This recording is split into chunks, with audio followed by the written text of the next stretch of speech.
Canal Graça e Salvação. Se você ainda não for inscrito em nosso canal, inscreva-se.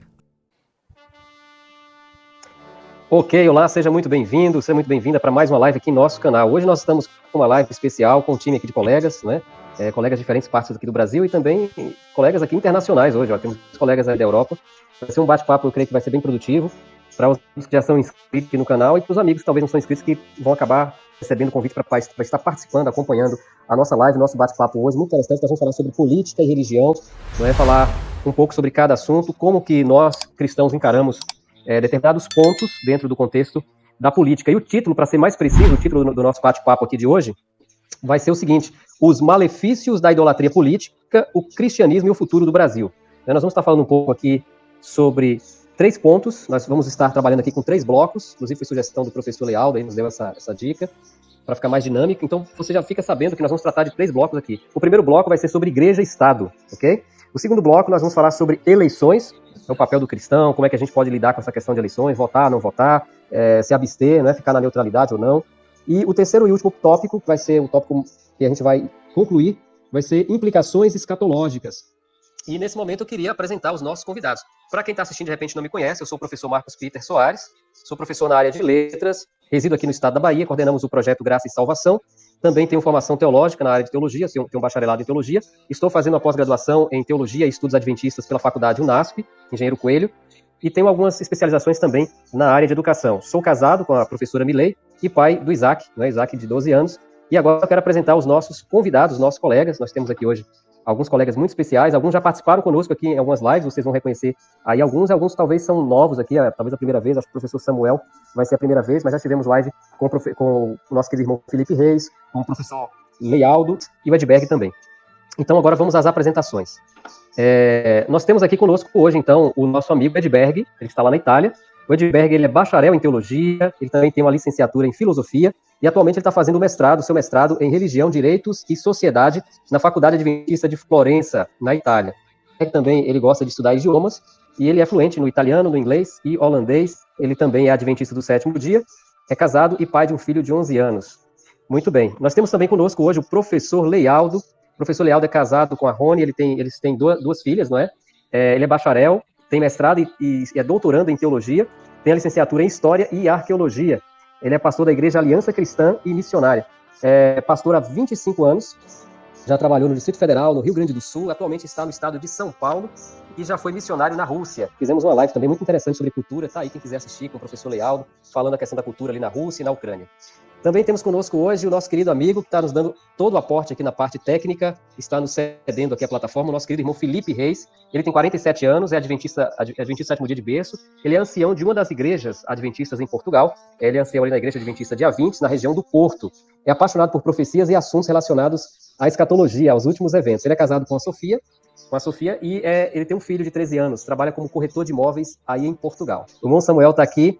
Me mandou a descrição, ele tem 52 anos, o professor Samuel, ele é casado, tem 4 filhos, ele trabalha na educação no estado de São Paulo, de onde ele vai estar participando conosco, é formado em História desde 2011, e eu não sei se tem algo mais, professor Samuel, se quiser acrescentar. Não, mas é isso. Só isso. O professor Samuel, ele é historiador, e nós temos algo em comum, a gente gosta de literatura na área de política também, especialmente de alguns autores em especial.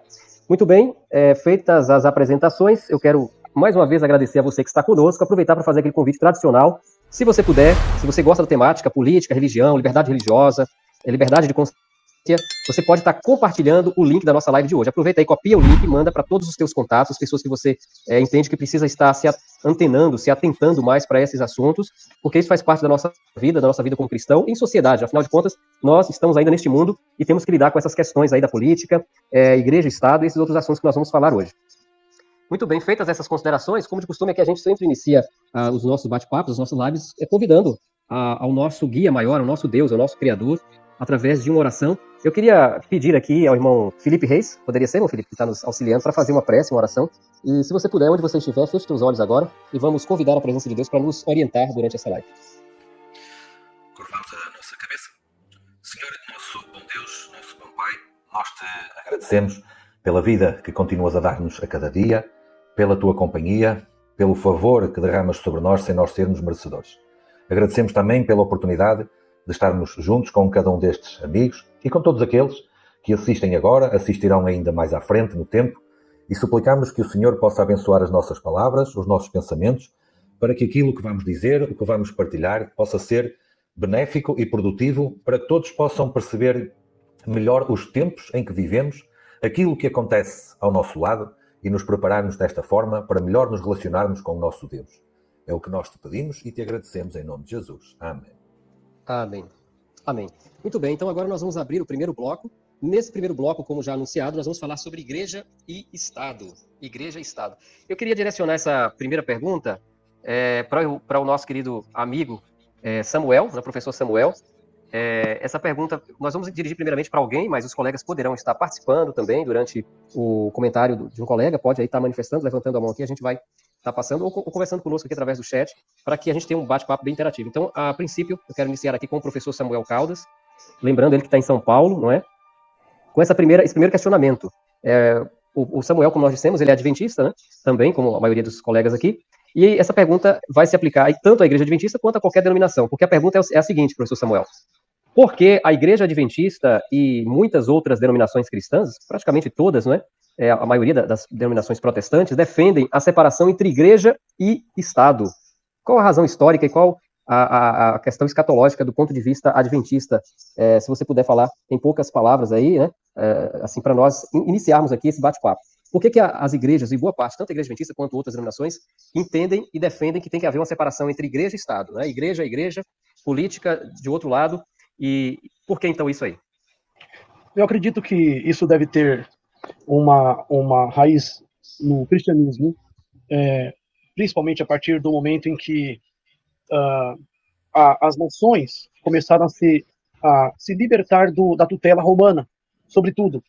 Porque antes as igrejas, na Idade Média, as igrejas cristãs eram predominantemente só católicas, mas a igreja cristã, fora a ortodoxa grega, a ortodoxa russa, mas as igrejas estavam vinculadas ou aliançadas, digamos assim, com os reis, mas com o advento do iluminismo, com os questionamentos em relação à direção da Igreja Católica, inclusive a honestidade ou não dos seus prelados, dos seus líderes, fez com que surgisse um Estado moderno, e no Estado moderno o conceito da separação entre igreja e Estado culmina ali com o rompimento com o antigo regime. O antigo regime, o ancião regime, é o regime que o rei era ungido pela Igreja Católica, né, por uma autoridade da Igreja Católica, o Papa, um bispo, um cardeal, e esse rompimento se deve, sobretudo, a esse movimento iluminista, que tinha forte aversão ao religioso, ao sobrenatural, a crença nas escrituras. Eles eram ateístas,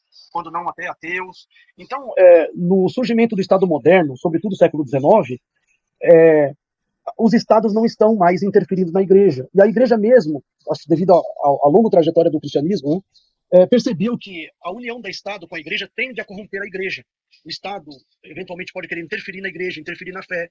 E realmente eu quero até confirmar, colocando minha opinião aqui, meu parecer, eu acredito que realmente não é bom quando o Estado começa a interferir na igreja, porque a igreja deve estar plenamente submissa a Cristo e às Escrituras. E submissa ao Estado dentro de um conjunto de condições, desde que o Estado não imponha à igreja qualquer dever que a coloque em rota de colisão com Cristo, com a Bíblia.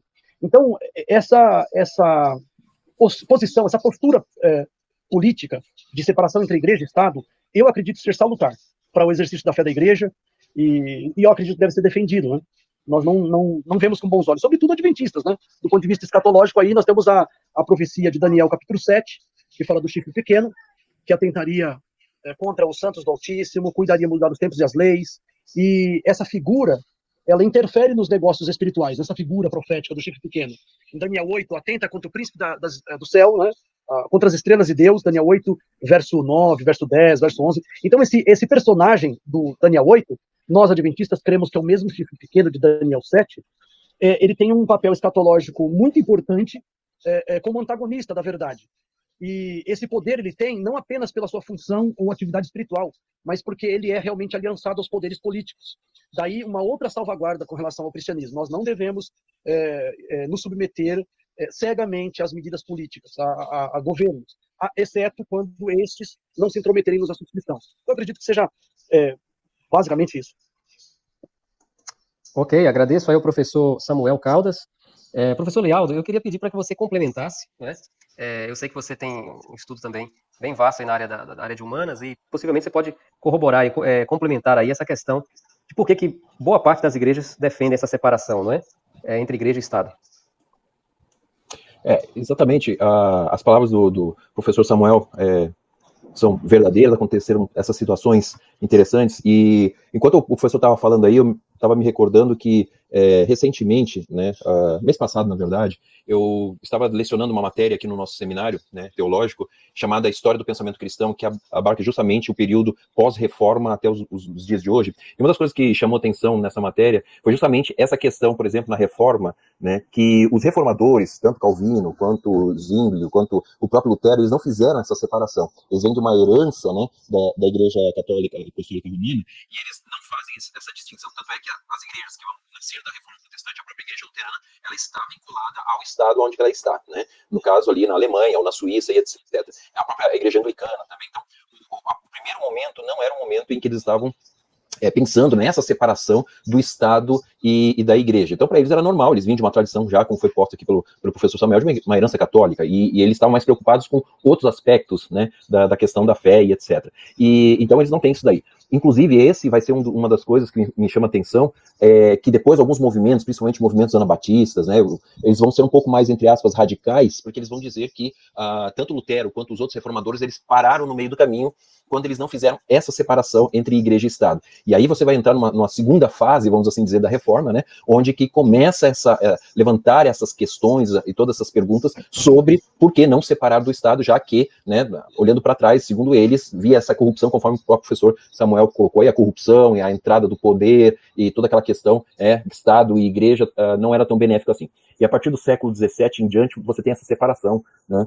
Século XVIII, a chegada da da Revolução Francesa, em 1789, foi o grande momento para essa separação, que foi bem-vindo para muitos, porque marcava realmente a saída da igreja, vamos assim dizer, do domínio do Estado e vice-versa. E esse movimento veio crescendo até que no século XIX, por aí, você tem o movimento das denominações dos Estados Unidos, que apoiam isso, essa ideia da separação completamente, e aí você já não tem mais igrejas estatais ou igrejas vinculadas ao Estado, mas sim se propaga essas igrejas, essas denominações com a ideologia de total separação. Então, nós somos resultados disso, tanto, né, a própria Igreja Adventista, como todas as outras igrejas do século XIX, no ambiente americano, denominacional, e isso vai se espalhando pelo mundo, e por isso que a Igreja Evangélica, de uma forma geral, ela tende a ser de separação do Estado. Claro que eu estou colocando aqui não uma questão espiritual, né, mas estou colocando mais como se formou esse pensamento, que eu acho que é interessante a gente poder avaliar e poder aprofundar nessa questão também. Então, seria essa a minha colaboração humilde aqui para os irmãos. Muito bem. Irmão Felipe Reis, por gentileza, poderia nos dar um pouco aí também do teu comentário? E aí, na sequência, eu já quero pedir aí para os colegas o Edberg e o Hércules, né, já estejam preparados aí para pontuar, caso queiram fazer uma intervenção nessa primeira pergunta. Muito bem. Eu gostaria de acrescentar apenas aquilo que foi muito bem dito, sob um ponto de vista histórico, e dizer que eu estava ouvindo aí o nosso prezado Samuel Caldas, enfatizando a importância do Estado não intervir na Igreja, mas depois, portanto, o professor Leal disse também muito bem que o contrário também é verdade. A Igreja também não deve intervir no Estado, não é? E uma das razões pelas quais nós hoje, já a chegar ao final do primeiro quarto do século XXI, podemos olhar para trás para a história e podemos, e isso é o suficiente para nós sermos sinceramente e absolutamente a favor desta separação entre Igreja e Estado, é que sempre que existiu mistura de Igreja com Estado, sempre correu mal. A experiência nunca foi positiva. Nós hoje temos, não dentro do cristianismo, mas nós hoje temos, por exemplo, no mundo islâmico, nós temos imensos países onde não existe esta separação, onde a Igreja é o Estado, e o Estado é totalmente influenciado pela Igreja. E o que é que acontece? Na grande maioria desses países não existe liberdade religiosa, por exemplo. E este é um problema muito grande, pelo qual os protestantes lutaram desde o início do seu movimento, pela sua capacidade e pelo seu exercício de uma função de liberdade de consciência, e isso é garantido apenas e só quando o Estado não interfere na esfera da Igreja e a Igreja também não interfere na esfera do Estado. É verdade que há pontos em comum entre os dois, que eu gostaria de comentar brevemente na questão a seguir que vamos abordar, mas, por exemplo, não apenas no mundo islâmico, isto hoje é um problema. Recentemente, alguns meses atrás, nos últimos anos, nós temos, por exemplo, o caso da Rússia, infelizmente agora célebre por outras razões, e talvez o professor Lealdo, com a sua experiência, possa comentar acerca disso, mas nós temos o caso na Rússia em que, por influência da denominação maioritária, uma minoria religiosa sofreu uma perseguição. Então, neste contexto, tanto o Estado como a Igreja têm a ganhar bastante, cada um colocando-se na sua esfera e não interferindo na esfera legítima da outra parte.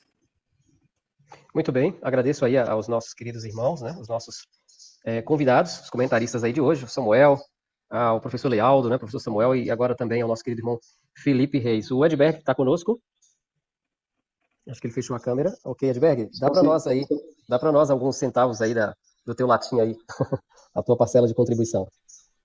Bem, essa questão da Igreja e do Estado, essa separação, como apresentou logo no início, no primeiro comentário, em todos os comentários até agora, é uma questão assim, mais recente do que uma questão realmente bíblica, né? Se nós pegarmos a Bíblia como um todo, principalmente o Velho Testamento, eu creio que nós não encontramos uma separação entre o fator Igreja e o fator Estado. Era uma coisa só, uma teocracia. Então, do ponto de vista bíblico mesmo, eu creio que falar de separação de Estado e Igreja é uma coisa que você pode deduzir como o melhor, o ideal, mas não que esteja ali explícito nos escritos do Velho Testamento. O Novo Testamento não trata especificamente dessa questão. Tanto é que a gente não vai encontrar um texto específico, mais usado aquele de Jesus que diz que dá a César o que é de César e a Deus o que é de Deus. Claro que a história foi moldada, em grande parte, por a história ocidental, principalmente. Não somente a história ocidental, mas a história em geral ela foi moldada sempre pelo fator religioso ligado a uma estrutura estatal. E esse pensamento de separação total entre igreja e Estado realmente é um pensamento mais moderno. A parte do iluminismo, com as ideias de liberar o indivíduo, que logicamente são boas, a gente não está condenando.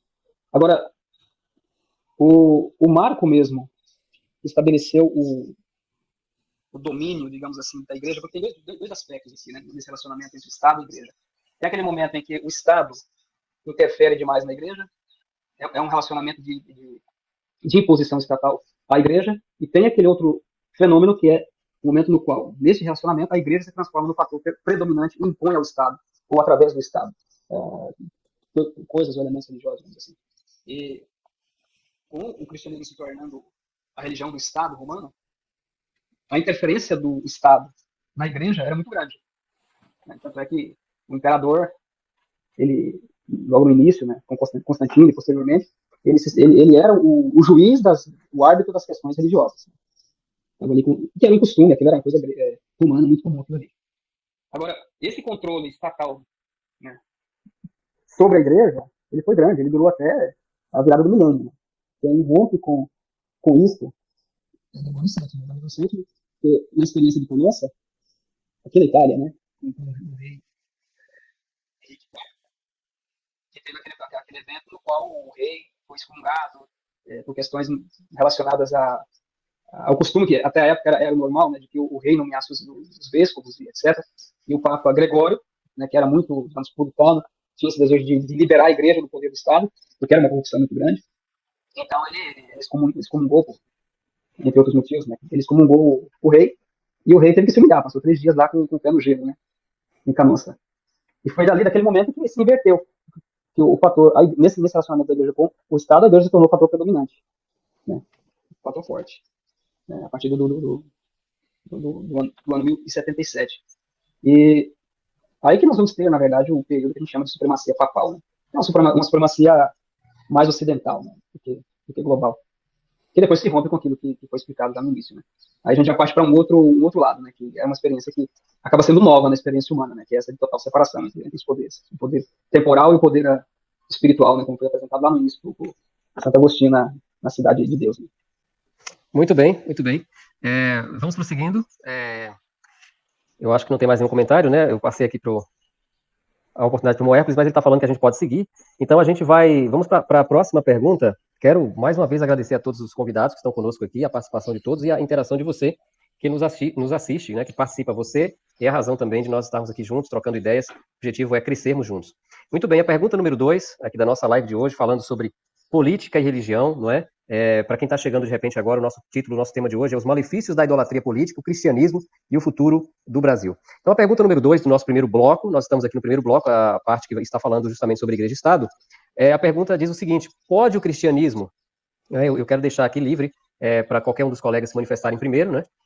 Pode o cristianismo e o Estado serem compatíveis, visto que o último, né, ou seja, que o Estado, em sua gênese, em sua origem, a principal instituição histórica da massificação ou da manifestação do pecado, digamos assim, né, de forma coletiva, e cuja filosofia é enfaticamente humanista, ateia, e a participação do corpo de Cristo, a igreja na política, não estaria, assim, inflando o mal na terra, se o cristianismo realmente ele pode ser compatível ou não com o Estado? A gente até já ouviu aqui no Brasil, e eu creio que talvez em outros espaços também, algumas pessoas, alguns líderes eclesiásticos, até insinuarem que, por exemplo, o nosso país, o Brasil, se tornasse uma teocracia, né?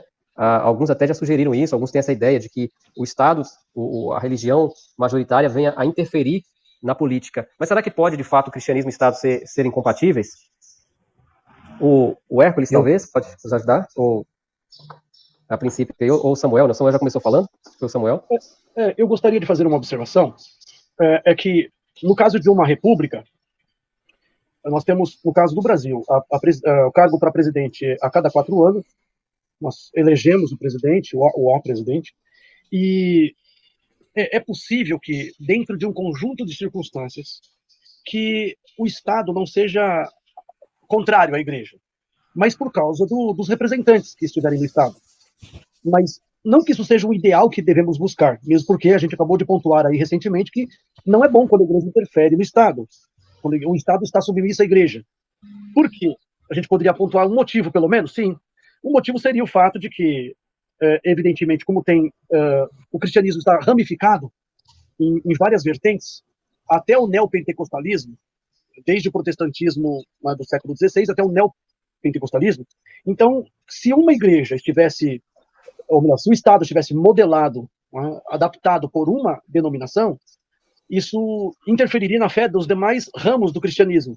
Então, se no Brasil, só a título de exemplo, se a Igreja Universal do Reino de Deus modelasse o Estado de acordo com os seus critérios, fatalmente isso ia entrar em choque com os cristãos católicos, os cristãos adventistas, os cristãos assembleianos, etc.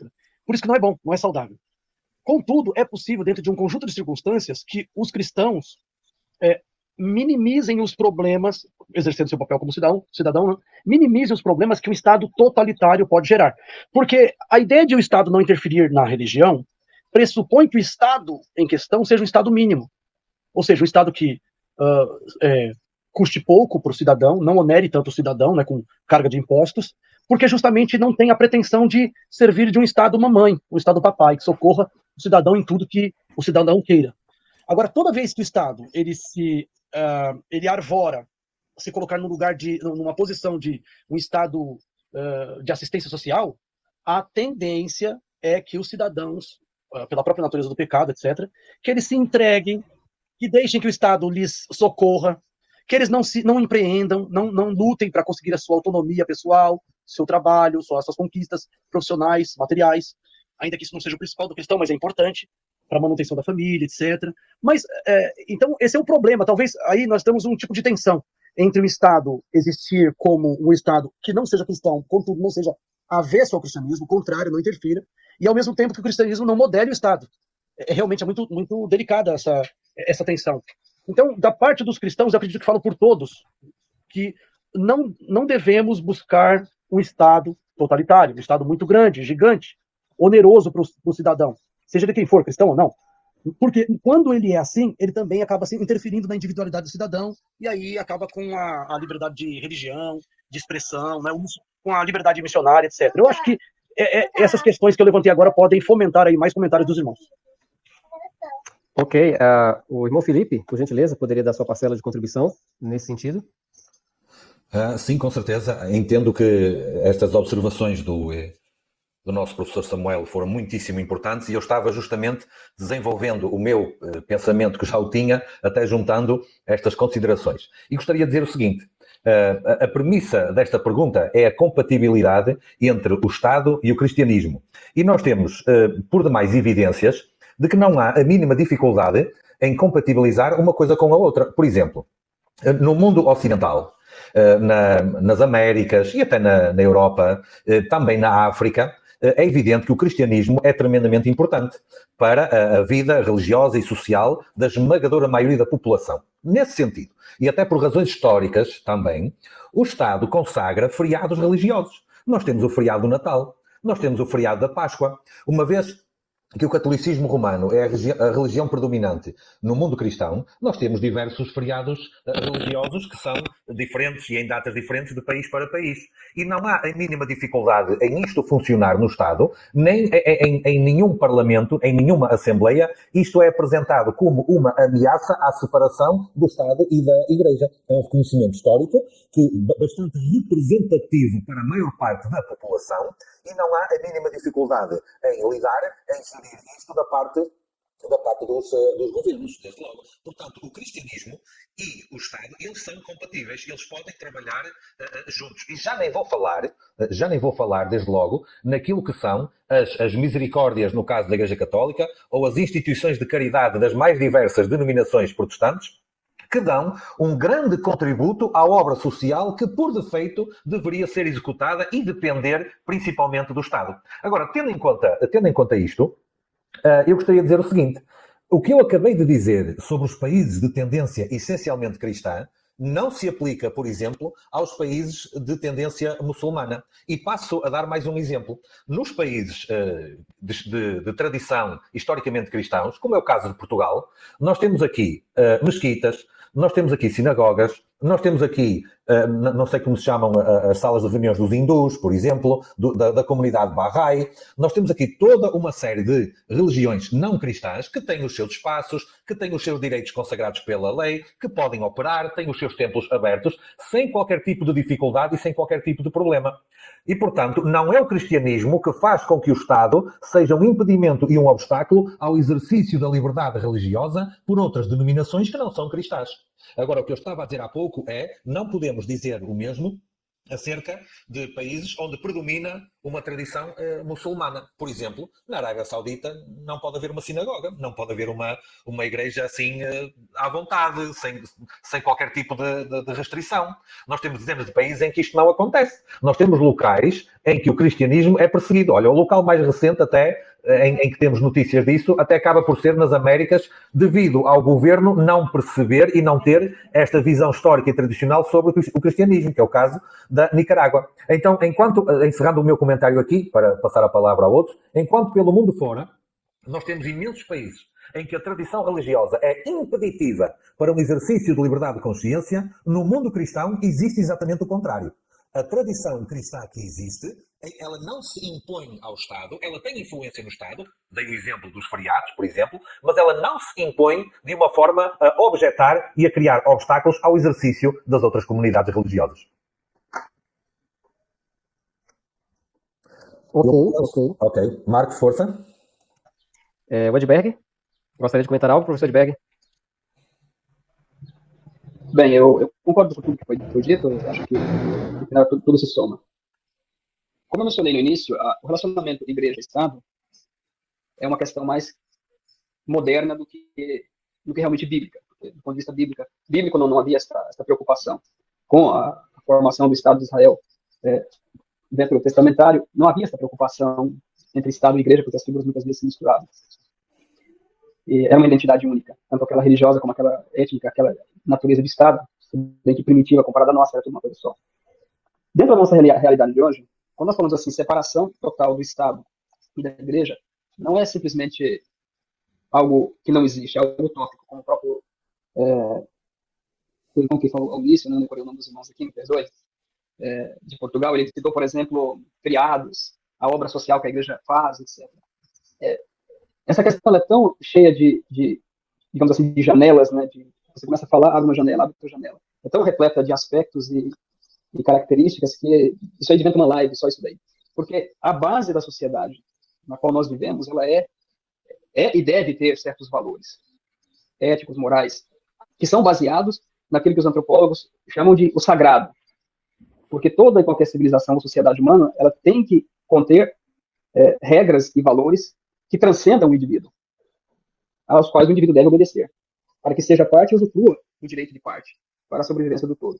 Agora, dentro do Ocidente, das sociedades humanas que sejam, mas tratando especificamente do Ocidente, os valores, os princípios, a ética, tudo é baseado no aspecto religioso, é na Bíblia, na moralidade, na ética judaico-cristã.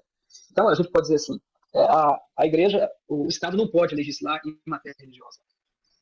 E a gente às vezes pensa que é assim, que a gente vive numa sociedade assim, né? Você fala, pode pegamos os Estados Unidos da América, como assim, um modelo, né, de sociedade cristã, nesse relacionamento igreja-Estado, que no futuro vai perder essa característica e vai virar uma coisa só.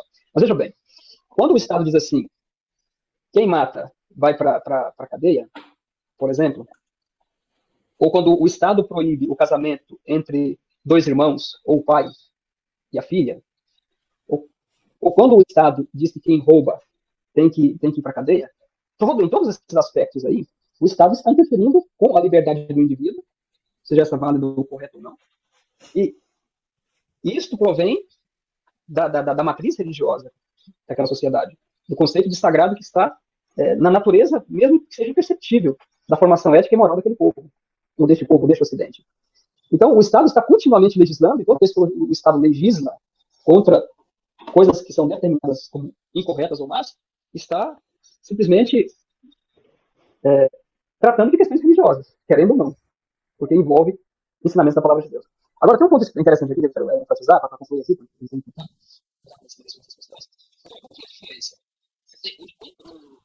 Jones apresentou o seu discurso ao Congresso americano, quando agora teve uma lei dominical lá pelos anos 1890, aí, naquela década. Então ele apresenta um argumento que é muito interessante, que ele diz o seguinte, que temos que separar as duas tábuas. Os 6 primeiros mandamentos, os 4 primeiros mandamentos e os últimos 6 mandamentos. Por quê? Porque os primeiros 4 mandamentos, eles envolvem o relacionamento entre o homem e Deus. E os últimos 6 envolvem o relacionamento entre o homem e o seu semelhante. Aí ele fala, dai a Deus o que é de Deus e o que é a César o que é de César. Então ele estabelece aqui, esse é o ponto. Nos primeiros 4 mandamentos, é o relacionamento do homem e Deus. Neste ponto, nesses 4 mandamentos, o Estado não tem o direito de interferir.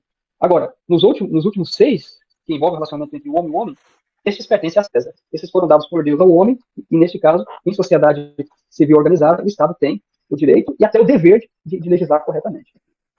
Agora, o papel da igreja? O papel da igreja é um papel de vigilância, com relação aos 4 primeiros, para que o Estado não interfira, legislando onde não deve, e os últimos 6, para que o Estado não legisle de maneira corrupta, pervertendo aquilo que foi dado para ele, que são os últimos 6 mandamentos. Maravilha, maravilha. Quero agradecer a todos os nossos convidados, mais uma vez. O tempo está correndo, né? A gente tem aqui ainda mais alguns blocos, mais alguns questionamentos, mas está bem claro, a gente viu aí nitidamente a importância de entendermos essa separação, né? Essa dicotomia aí entre Estado e Igreja. E nós vamos agora já caminhando para o final do nosso primeiro bloco. Para você que está nos acompanhando, de repente alguém que está chegando agora há pouco, que não pegou a nossa comunicação no início, nós estamos batendo um papo aqui com vários amigos, aqui alguns no Brasil, temos aí 2 amigos na Europa, o Edberg está na Itália, o Felipe Reis em Portugal, e os demais amigos aqui de diferentes pontos do Brasil, irmãos queridos aqui que têm estudado na área da teologia, na área das ciências humanas. Estamos aqui discutindo sobre justamente essa questão religião, política, não é? A questão nós vamos daqui mais à frente entrar no detalhe especificamente do título de hoje, né? Mais propriamente na questão da idolatria política, os perigos de se idolatrar ou do cristão em se envolver na política de modo desequilibrado, também a importância da liberdade de consciência, o papel do cristão e o que será do futuro, né, do futuro do nosso país. A gente vai estar comentando aqui na perspectiva, na experiência de cada um. Mas agora, caminhando para o final desse primeiro bloco, nós estamos falando aqui nesse primeiro bloco sobre Estado e Igreja, ou Igreja e Estado, nessa separação. Nós temos aqui uma pergunta, e eu gostaria de, inicialmente, dirigir essa última pergunta aqui do primeiro bloco para o nosso querido amigo professor, pastor Leialdo. A pergunta é a seguinte: a defesa da separação entre Igreja e Estado implica necessariamente em hostilidade contra o Estado? Em que medida religião e política podem dialogar e coexistir harmonicamente? Professor Leialdo, você pode nos ajudar com essa pergunta? Será que a defesa de uma separação aí significa que a Igreja tem que ser hostil para com o Estado? Não é? Em que medida que a religião e a política elas podem estar dialogando? Muito bem, ótima pergunta. Bom, já foi inclusive falado aqui por um dos irmãos, né? Essa questão da separação Estado e Igreja é um ponto de vista muito ocidental, né? O mundo oriental, e principalmente quando a gente vai para a Bíblia, você vê que essa separação religião e Estado não é bem clara, né? Mas para nós, já que nós estamos nessa situação que fazemos essa separação, é perceptível que ao longo da história da igreja, seja qual for o ramo, desde o do início, vamos assim dizer, do livro de Atos, né, você percebe que a igreja ela não se isenta, né, de algumas atividades importantes dentro da sociedade. E isso é uma coisa importante da gente entender, que muitas vezes a gente coloca a política num lado, né, e a religião, vamos assim dizer, no outro. A política está acontecendo em todos os momentos. Dentro da nossa casa, nós temos uma situação política, onde existem dois seres humanos ali, tem que dar um tipo de entendimento, e isso faz parte da processão de uma política no microcosmos, né? Agora, quando isso se estende, né, para uma comunidade, para uma congregação, para uma igreja, aí também há uma política ali dentro. E essa política, ela se estende para a comunidade onde ela está vivendo. Então, para mim, é meio estranho você dizer assim, não, a igreja vai cuidar somente do lado espiritual, né? Não, ela está inserida naquela comunidade. Foi dito aqui, né, inclusive por alguns irmãos, desde sempre a igreja, e principalmente a lei do Antigo Testamento, para quem conhece que as leis do Antigo Testamento, né, se preocupar com a viúva, se preocupar com o órfão e com o estrangeiro também. Então, isso são políticas, né? Agora, quando você vê a igreja atuando, o que ela faz logo no começo? Você vê isso no livro de Atos, tem grandes coisas, movimentos acontecendo, né? Você tem aquela igreja que acolhe os órfãos, a igreja que cuida de viúvas, a igreja que atua socialmente onde ela está vivendo. Então, isso, para alguns, diz respeito ao Estado, né? Em alguns lugares mais totalitários, onde o Estado é grande, é macro, isso cabe ao Estado. Mas a igreja tem a sua parcela de atuação nessa área. E não estou dizendo que a igreja deve fazer só isso, ela deve se preocupar com o lado espiritual, mas também com o bem-estar das pessoas que estão ali vivendo, tanto na igreja quanto ao redor da igreja, daquela comunidade ali. Então, eu acho que não tem como você separar as coisas, dizer assim, não, as pessoas estão sofrendo, estão passando fome, as pessoas estão em dificuldades e eu não tenho nada a ver com isso, eu só tenho que cuidar da questão espiritual. Nós temos que ter um equilíbrio disso, como a gente sabe muito bem, pregar a Cristo, né, salvação, etc., mas as pessoas precisam ver também a atuação no nosso meio de algo que a gente está fazendo. Eu sempre gosto de lembrar aqui o exemplo de Jesus. Jesus, ele pregava a palavra, mas ele também, ele multiplicava o pão, ele curava pessoas, ele fazia situações que envolviam ali aquela comunidade, tá? Então, não tem como fazer essa separação. Uma igreja que não é atuante nesse mundo ou nessa sociedade, ela vai acabar sendo jogada para fora, como muitas vezes aconteceu com algumas comunidades que perderam esse sabor desse sal. Então, para mim, não tem como você separar. A igreja, inclusive, aqui no Brasil, ela atuou muito bem em algumas áreas, né?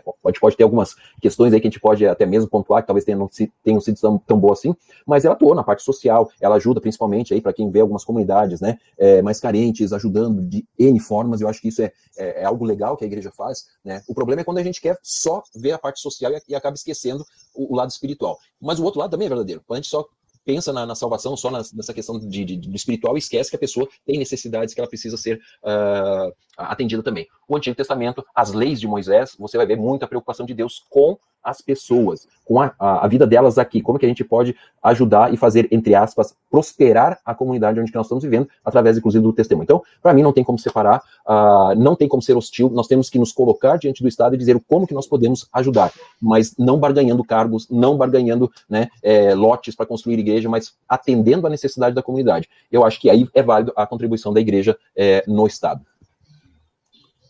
Muito bem pontuado aí pelo professor Lealdo, né? Mais uma vez eu quero agradecer ao professor Lealdo por ter aceitado o nosso convite também. De fato, ficou bem claro, né? O papel da igreja não é estar num papel na defensiva, no combate contra o Estado, mas cumprir o papel que ele como é cabido, como é de missão, né? O papel missional da igreja, que é justamente levar, em primeiro lugar, as boas novas do Evangelho e também atender às necessidades, né, do ser humano dentro das suas capacidades, não na tentativa de ser concorrente ou combater o Estado. O professor Felipe Reis, nosso querido amigo irmão Felipe Reis, poderia comentar também sobre isso? Poderia, com todo o gosto, e gostaria de acrescentar a seguinte reflexão. É evidente que a Igreja Cristã não tem interesse e não tem como objetivo atuar em hostilidade para com o Estado. Contudo, nós sabemos que, historicamente, o contrário aconteceu. Ou seja, nós podemos citar o exemplo do antigo Bloco de Leste na Europa. Estou a citar aquilo que é aqui mais perto de mim, historicamente. O antigo Bloco de Leste na Europa, dominado por um regime comunista, o Estado olhava para a Igreja como hostil. O Estado olhava para a Igreja como uma ameaça. E porquê? Justamente porque a mensagem da Igreja Cristã estava em contradição com aquilo que era a doutrina, vamos chamar assim, do Estado. Não que a Igreja quisesse fazer a sua pregação contra o Estado, mas simplesmente porque, de uma forma natural, como uma consequência inevitável, a pregação da Igreja, naturalmente que iria chocar, iria bater de frente com toda a violência, com aquilo que era obrigatoriamente pregado pelo Estado, vou dizer assim. Então, não é que a Igreja procure essa hostilidade, mas por vezes ela existe. E entendo que historicamente acontece, não vou dizer sempre, porque posso estar enganado, mas quase sempre, porque há Estados que podem olhar para a Igreja como uma ameaça. Isso existe, por exemplo, hoje na China. Na China, a Igreja Católica, por exemplo, não consegue nomear um cardeal, não consegue nomear um líder que não seja autorizado pelo Estado, desde logo. Até, por exemplo, na República Islâmica do Irão, esse grande país ali no Médio Oriente, não é? Os ayatollahs têm um poder enorme, em que, não havendo divergência entre Estado e religião, só pode ser candidato a presidente quem a Igreja autoriza que se candidate. Então, a Igreja, muitas vezes, o Estado tenta controlar a Igreja para que essa hostilidade que o Estado vê na Igreja possa ser diminuída, possa ser controlada, repetindo a expressão que eu disse. Agora, a Igreja também pode cometer um erro. Qual é? É que a Igreja, ela pode dialogar com o Estado. Eu penso que a minha câmara falhou agora neste momento. Vou tentar corrigir rapidamente. Sim, a câmera do Felipe. Ok, já está de volta. Peço imensa desculpa, vou recuperar o meu raciocínio no ponto onde estava. A Igreja, e para concluir justamente esse raciocínio meu, a Igreja pode cometer um erro. É que a Igreja dialoga com o Estado, a Igreja coexiste harmonicamente e aqui em Portugal não há o mínimo problema das comunidades religiosas coexistirem e dialogarem com o Estado. Até há comissões criadas pelo Estado justamente para providenciar esse diálogo, mas a Igreja pode incorrer num problema quando ela se envolve de forma partidária. No meu país isso não acontece, mas há lugares em que isso acontece. Quando a Igreja sai da sua esfera, isso aí começa a ser um problema. E nós temos isto, foi citado há pouco o exemplo dos Estados Unidos da América, que é um grande exemplo a vários níveis. Nós temos ali um exemplo em que a Igreja Cristã toma uma posição partidária. E acredito que no Brasil isso também acontece. Eu percebo porque é que a Igreja o faz na defesa daquilo que são os seus princípios e os seus valores, mas aí talvez já começamos a pisar uma linha vermelha que a médio e longo prazo pode se tornar um monstro com o qual não vamos querer lidar. Ok. Professor Edberg, quer comentar algo? Bem, concordo com tudo que foi dito. E o que eu tenho a acrescentar é que essa linha de divisão entre igreja e Estado, ela é mais imaginária do que real. Nunca houve uma separação entre aquilo que é ético, moral e aquilo que é Estado. Porque o Estado não pode ser mantido sem o ético, sem o moral, sem o que é correto. Alguns antropólogos, já foi defendido, é defendido ainda que a sociedade só precisa de uma coisa para existir. A base da sociedade, da vida em sociedade, por conseguinte o Estado, é a comunicação. Basta que nos comuniquemos, basta a linguagem e tudo acontece. E é a partir disso que tudo acontece. Mas a linguagem, ela é o veículo, sim, que nos liga. É o universo de símbolos que nos liga à linguagem. Mas esse universo de símbolos, ele pode ser utilizado tanto para transmitir a verdade como a mentira. Eu posso tanto dizer a verdade como eu posso mentir. E o que vai ser utilizado para estabelecer o que é verdade e o que é mentira? Não é a própria linguagem, não é o próprio universo de símbolos. Então, na base de tudo, existe um código moral e ético que é transcendente, que é o sagrado. E o Estado, né, por mais que nós digamos que seja um ente secular que pertence ao mundo, mas ele funciona em uma sociedade, através de uma sociedade, partindo de uma sociedade que tem que ter um código moral e ético. E esse código moral e ético, ele tem o seu fundamento nas religiões. É impossível separar isso daí. Então, como eu disse a princípio, quando o Estado, por exemplo, prende o indivíduo que rouba, né, ele nada mais, nada menos está fazendo do que obedecer ou refletir uma obediência ao mandamento: não roubarás. Você não pode desassociar isso daí. É impossível. Todas as leis do Estado, todas as leis justas, Ellen White vai fazer um comentário interessante, ela diz que todas as leis justas derivam da lei de Deus. Então, assim, é impossível você fazer essa separação Estado e Igreja. Agora, onde está o perigo? O Estado, ele interfere com aquela parte que é específica do ser humano e Deus, o seu relacionamento com Deus. E existe sempre o perigo de se transformar num monstro, como diz o Simão Felipe. E esse monstro, ele nasce quando o Estado interfere com os primeiros 4 mandamentos. Ali surge o monstro. Esse é o grande perigo. E, quanto a igreja ter uma participação política ativa no Estado, essa participação, ela é inevitável, ela é natural, ela está acontecendo exatamente como nós estamos conversando aqui. Ela é impossível de não ser. Você faz parte do ser da nossa própria civilização. É impossível. É claro que existem momentos políticos que são mais carregados de emoções políticas, de partidarismo, de toda essa coisa, mas, no fundo, isso é sempre a natureza do Estado. Mesmo que as pessoas não estejam falando de Deus, mas eles estão tratando das coisas de Deus. É inevitável isso, na minha opinião. Então, essa questão de dizer a separação entre igreja e Estado é mais uma utopia do que uma realidade. Porque ela nunca vai poder ser concretizada. E isso que as pessoas estão tentando fazer atualmente, tomando como exemplo os Estados Unidos, que vai se ligar muito a essa onda do Brasil no momento, também, aqui na Europa também tem movimentos que estão nascendo, não nascendo, mas estão criando força, né, nessa direção conservadora, não é nada menos do que uma reação da própria natureza intrínseca da sociedade ocidental, que é cristã na sua base, que é judaico-cristã, que está reagindo a um tipo de Estado que estão tentando criar, que não é simplesmente um Estado laico, é um Estado que se distancia, se torna avesso a todos os valores naturais, né, daquilo que nós podemos chamar de civilização ocidental, né, como a introdução do aborto, né, que é um atentado à vida na sua gênese, né, estão os matrimônios antinaturais, né. Agora mesmo aqui na Itália saiu um dado, não virou escândalo porque não vira mesmo, do ministro da... me esqueci. Mas sim, uma declaração no qual o ministro desse novo governo, que é um governo conservador, declara que a pedofilia não pode ser vista como opção sexual, orientamento sexual. Então, assim, todas essas intervenções do Estado, mesmo que sejam aqueles mandamentos dados ao Estado, mas que vão, né, que são os últimos 6 mandamentos da Bíblia, mas que vão não simplesmente legislar de forma positiva, mas de forma negativa e inversa. Nesse ponto aí, cria esse estado de reação imunitária, vamos dizer assim, essa produção de anticorpos políticos dentro das ramificações políticas religiosas, né, que existem na sociedade. No Brasil, no caso do Brasil, as igrejas protestantes, né, as igrejas pentecostais. Cria essa reação anticorporal, essa reação imune, né, porque a igreja ela se alerta, né, porque aqui está indo longe demais do Estado. Mesmo que ele está tratando daquilo que pertence a César, mas ela está indo longe demais. Né. Então, é um outro tipo de monstro, né? Não é aquele monstro predito pela profecia adventista, né? Do argentismo, né? Que prevê um monstro estatal mexendo com os primeiros 4 mandamentos, mas já é um outro tipo de monstro se desenvolvendo, é um monstro que está indo longe demais com os últimos 6 mandamentos. Então, sim, pode ser uma questão cheia de aspectos. Vamos continuar. Então, vamos lá. Eu queria deixar o espaço para a gente finalizar esse primeiro bloco. Mais alguém quer comentar alguma coisa? A gente já vai preparando aí para entrar no segundo bloco, nós vamos falar sobre eleições, né?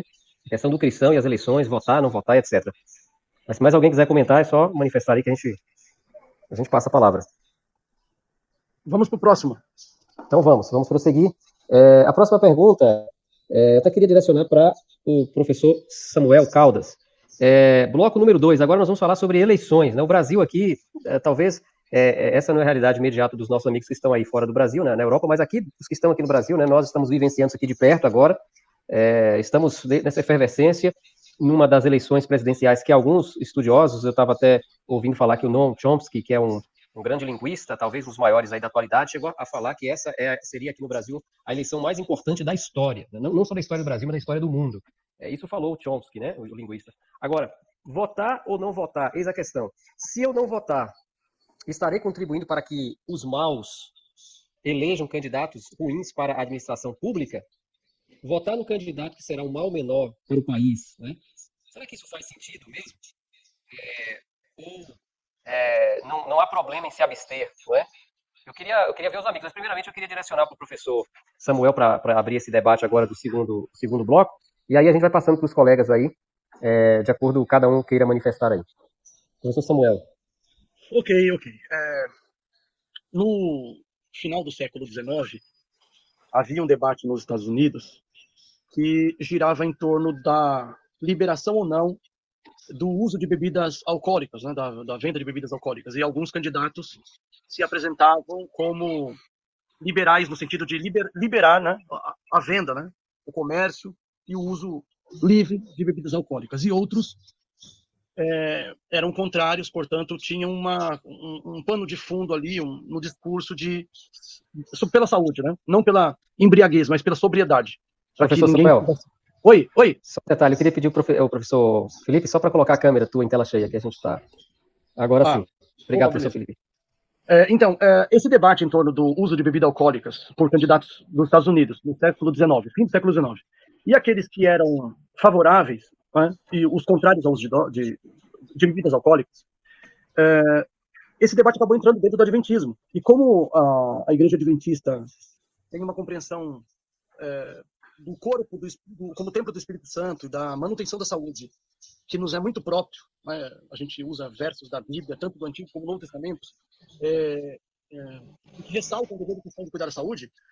Muitos líderes da igreja, reunidos no escritório da Review and Herald, junto com Ellen White e outros membros, eles debatiam sobre essa polêmica sobre liberar ou não o uso de drogas. Não, no caso, liberar ou não o uso de bebida alcoólica, perdão.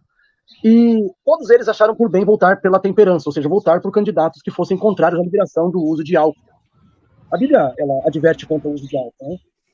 Então, usando desse evento no Adventismo, a gente é levado a acreditar que sim, o cristão, eventualmente, ele pode voltar a participar como cidadão, votando, sobretudo para evitar um mal pior, um mal maior.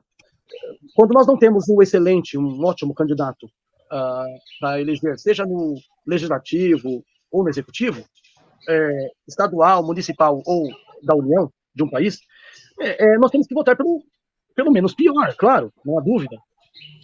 O clima agora no Brasil é muito intenso.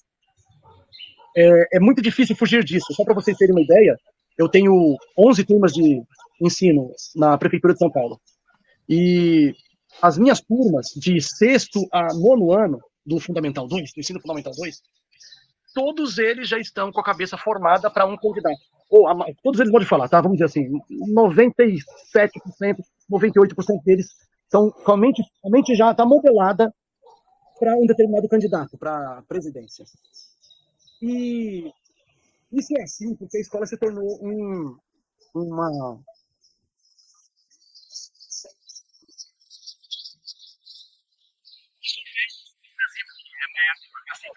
instâncias superiores.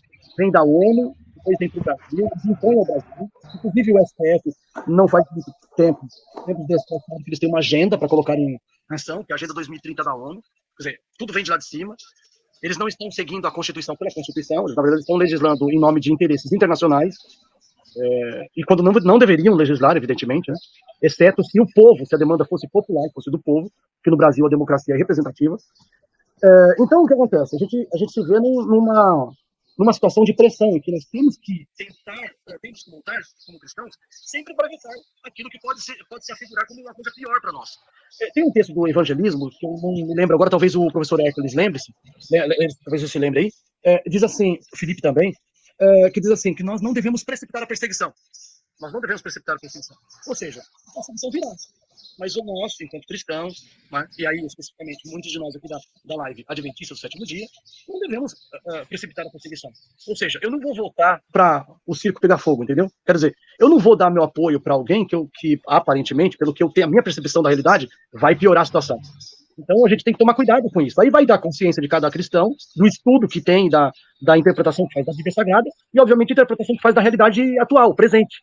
Então se a pessoa não faz relação entre um candidato específico, não estou falando de alguém, tá, deles, qualquer um, e as suas relações exteriores, suas relações com o poder legislativo, com o estamento estatal, com os estamentos, por exemplo, com o funcionalismo público, se sua relação é viciada, por exemplo, com relação a empresários, se essa relação é viciada, porque pretende como meio de fazer alianças com grandes empresas para poder essas grandes empresas venderem seus serviços ao Estado, e através desse tipo de troca, né, de licitação, por exemplo, haja dinheiro por baixo dos panos, né, vamos dizer, dinheiro ilegal sendo correndo para um escoamento que vai parar no bolso de político, no bolso de empresários, né, excesso, por exemplo, quando vai fazer um tipo de compra assim, de prestação de serviço do Estado, então tem suborno e tem superfaturamento na compra dos serviços, esse tipo de coisa. Então, tudo isso tem que ser considerado na hora do cristão votar. Não é uma coisa tão simples, requer estudo, requer acompanhamento das notícias, sobretudo aquelas notícias que nós percebemos que não são tão enviesadas, que elas são mais só a apresentação dos fatos, sem a leitura dos mesmos, mas só a apresentação, para que os cristãos possam tomar uma posição razoáveis. Olha, eu vou só lembrar uma ou duas coisas bíblicas. Primeiro, Deus é Deus de ordem, não de confusão. Quando Deus entra na vida do endemoniado de Gadara, ou dos endemoniados, depende do lugar que a gente está citando na Bíblia, a gente percebe que a vida dele estava caótica. Quando Jesus salva, ele ordena a vida. Quando a terra estava sem forma e vazia, a criação, Deus ordena as coisas na terra e depois prepara para a vida a vida humana, né? Vida animal, vida humana, etc. A fauna, etc., a flora. Então a gente percebe que a ordem sempre tende para as coisas cristãs. A desordem sempre para Satanás, para o mal e etc. Então quando você começa a legislar, por exemplo, sobre questões de gênero, ideologia de gênero, LGBTQIA+, com certeza isso é caos, é confusão, é caos. Quando você começa a legislar, como falou o Edberger, o professor Edberger, sobre casamentos de 3 pessoas, de 4, de sexos, dos 2 sexos ou mais, ou de um mesmo sexo, você está estabelecendo um caos. Então, esse tipo de política, o cristão não pode olhar de maneira inocente, tranquila, não. A gente tem que ver como uma ameaça. A atual situação do Brasil sobre a liberdade de expressão, isso vai chegar no evangelismo. É questão de tempo, vai chegar. Porque nós já não podemos apresentar a Bíblia como ela é, do jeito que está escrito, porque nós podemos ofender aquele que estiver dentro da igreja, ou a mensagem quando for transmitida pela internet. Então são questões delicadas que requerem a atenção dos cristãos e um posicionamento do lado da verdade, do lado de Deus, do lado da ordem, não do lado da confusão, do caos, do mal. Não é? Então, gente, é fácil, não é tão difícil escolher, só que a gente tem que lembrar de princípios básicos bíblicos. Jesus falou assim: largue a porta, espaçoso o caminho, conduz a maldição, a perdição, né? E são muitos que entram por ele. E estreita a porta, apertado o caminho que conduz a salvação, e são poucos que entram por ele. Então, onde está a porta larga? Onde está a porta estreita? Né? Onde a gente vai ter mais liberdade de expressão e de trabalho missionário? Onde que a gente vai ter condições de manter a integridade e inocência das nossas crianças nas escolas? A gente precisa pensar nisso, com certeza. Professor Lealdo, o nosso Marcos caiu agora, a ligação. Talvez possa continuar com o comentário, a ver se ele, entretanto, entra. Ok, eu escutei aqui a fala do professor Samuel, concordo plenamente com cada ponto. Primeira questão que eu gostaria apenas de abordar aqui é votar ou não votar, eis a questão. Primeiro, eu tenho uma responsabilidade, né, como cidadão, né, eu devo ir a uma votação e eu devo participar, eu posso até me abster, mas enfim, né? Só que eu acho o seguinte, quando entra na questão do eu ser cristão, eu tenho que me posicionar conforme aquilo que eu acredito, né, conforme as bases morais e éticas que eu defendo.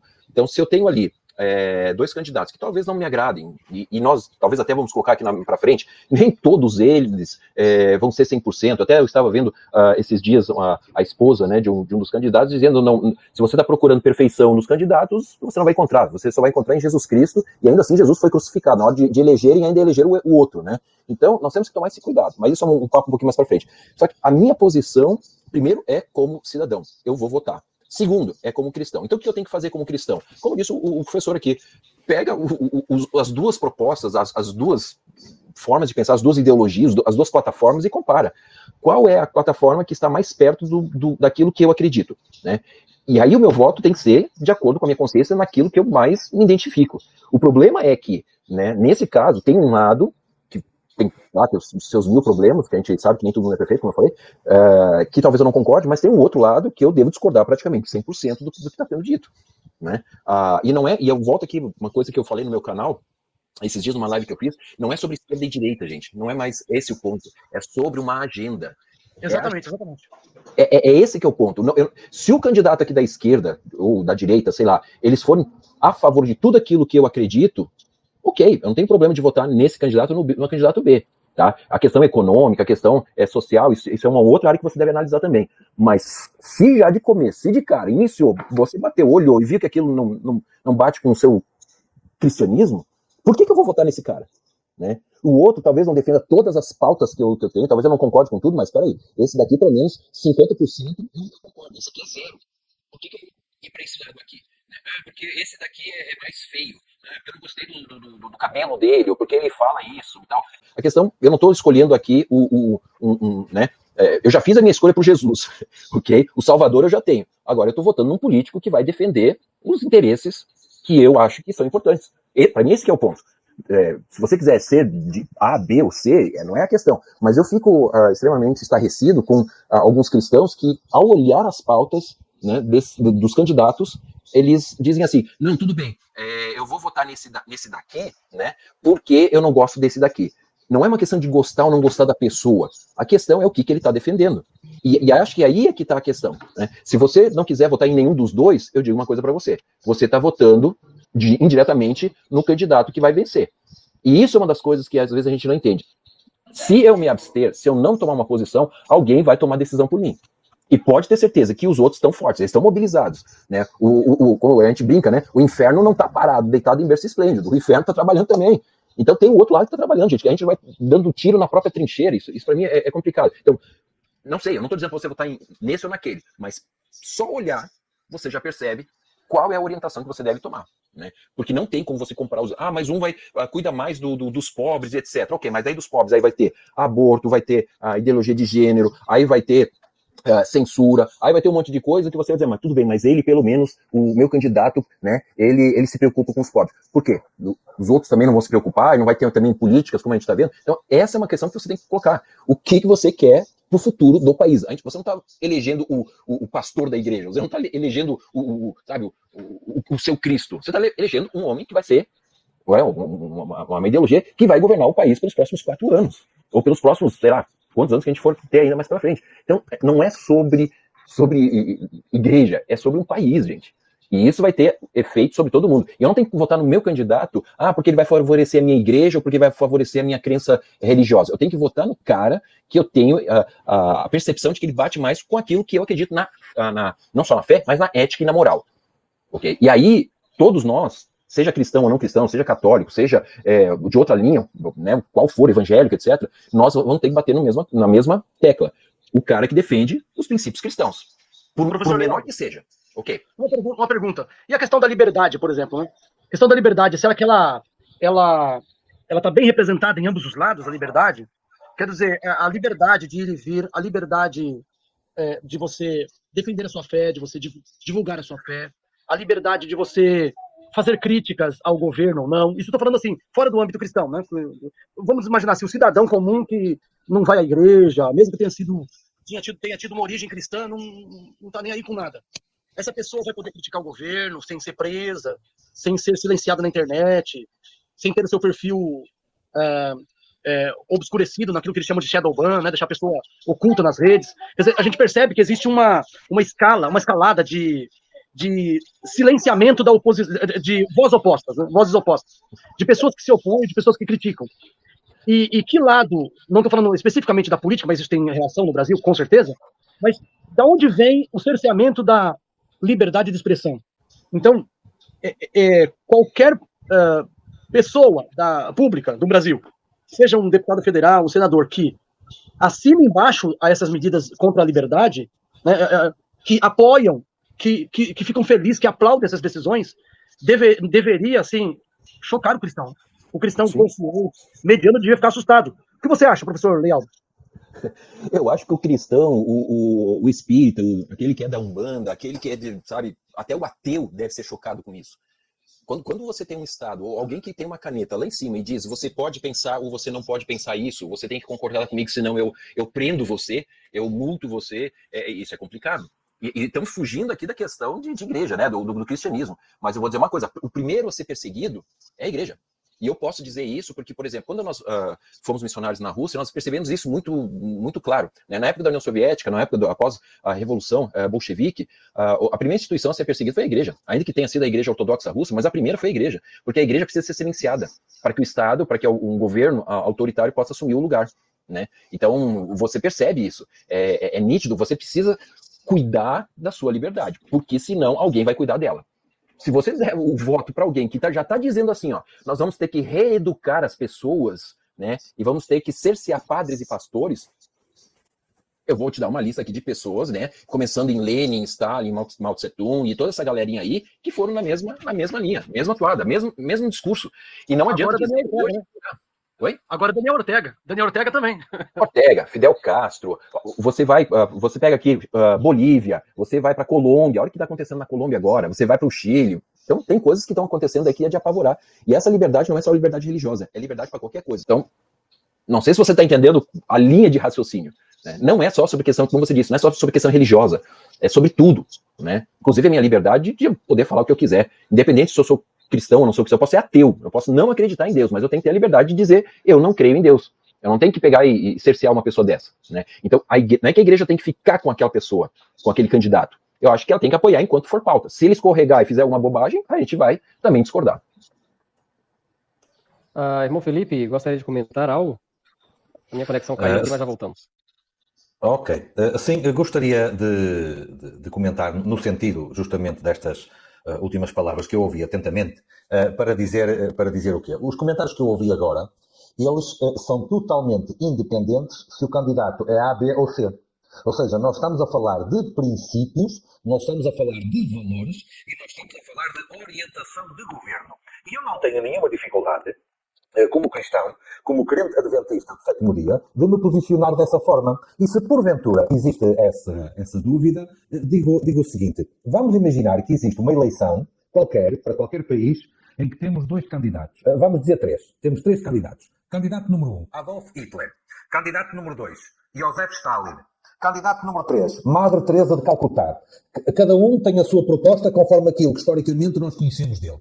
Será que eu vou ser acusado de me estar a envolver em política, dizendo que eu prefiro que Madre Teresa Calcutá ganhe essa eleição?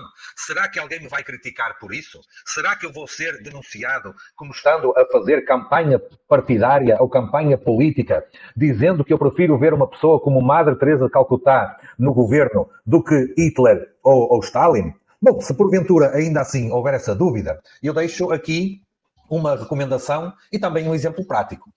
Se nós somos cristãos, nós reconhecemos as Sagradas Escrituras como norma de fé e é onde nós vamos buscar os nossos valores e os nossos princípios. Segunda carta aos Coríntios, capítulo 3, versículo 17, diz assim: onde está o Espírito do Senhor, aí há liberdade.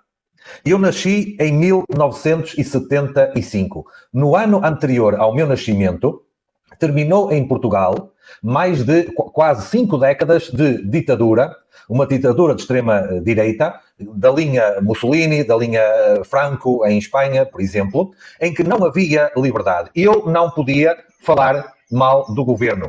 Até os próprios adventistas que existiam nesse tempo, quando iam para as igrejas, os próprios padres ordenavam que se lhes atirasse pedras, fruta, legumes, enfim, tudo e mais alguma coisa. Eu não posso ser a favor de um governo que não dá liberdade aos cidadãos. Não posso.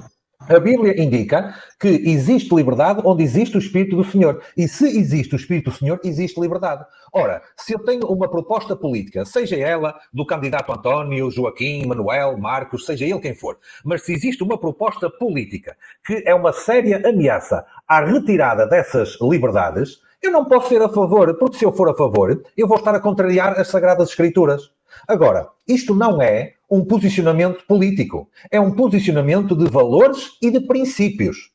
Por esta razão, e termino com este exemplo, por esta razão, quando em 2020 aconteceram as últimas eleições americanas, um destacadíssimo pastor adventista, nas semanas anteriores à eleição, portanto, durante um tempo em que havia ainda campanha eleitoral, em que havia possibilidade de influenciar uma decisão de voto, um destacadíssimo pastor adventista, porventura o mais destacado a nível mundial em termos evangelísticos, gravou um vídeo comentando acerca de eleições, preferências, etc.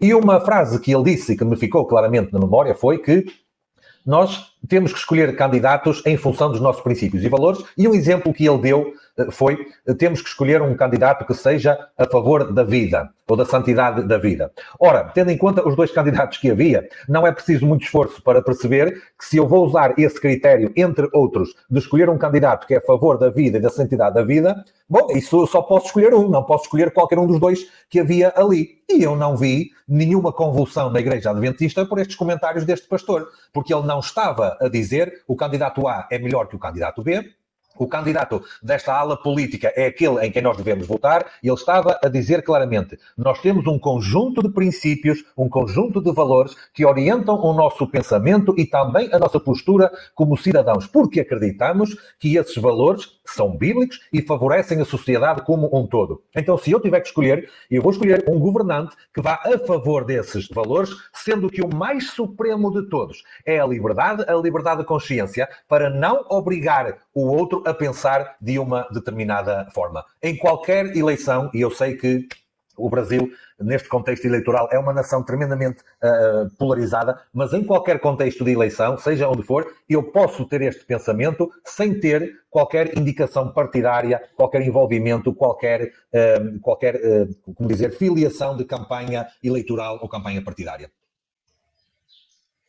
Ok, eu quero agradecer ao irmão Felipe pela exposição aí, né? Nós entramos aí, houve um comentário, acabou trazendo uma pergunta extra que foi fomentada pelo professor Samuel, foi muito salutar, foi bom entrar nesse aspecto, eu quero agradecer ao professor Samuel e também ao professor Lealdo, mas agora a gente precisa avançar e ainda nessa mesma direção nós vamos entrar numa parte que é algo vital aí no nosso tema de hoje, que é justamente a questão da idolatria política.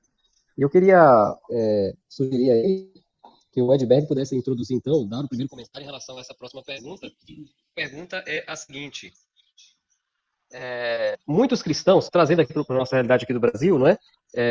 Os nossos irmãos que estão na Europa e agora nos deem essa licença, né, que nós vamos trazer um pouquinho para nós aqui mais de perto, mas muitos cristãos aqui no Brasil, no momento, por ocasião das eleições, estão proclamando, né, alardeando e dizendo, não só cristãos, né, mas pessoas em geral, dizendo assim: Bolsonaro é a salvação do Brasil, né? Bolsonaro é o Messias, é o Salvador do Brasil. Inclusive, muitos cristãos falam assim. Outros já dizem o seguinte: o outro candidato, ou o candidato Lula, representa mais o evangelho, por pregar a igualdade social e se preocupar com os excluídos. Ele é a salvação. De fato, ele seria a salvação segundo essas pessoas. Agora, como evitar a idolatria e o fanatismo político? E quais são os riscos da idolatria política para as relações sociais, para a saúde mental e até mesmo para a saúde espiritual? Eu queria que o professor Edberg abrisse, então, aí, e logo na sequência o professor Lealdo comentasse também, e depois os demais colegas podem estar participando. Mas a questão é essa: qual é o perigo dessa idolatria política, né? Como alguns falam, de ter um político de estimação? Bem, o perigo é de natureza real, é concreta, né? Nós estamos tratando de um tema aqui que principalmente agora no Brasil, tem um impacto muito grande.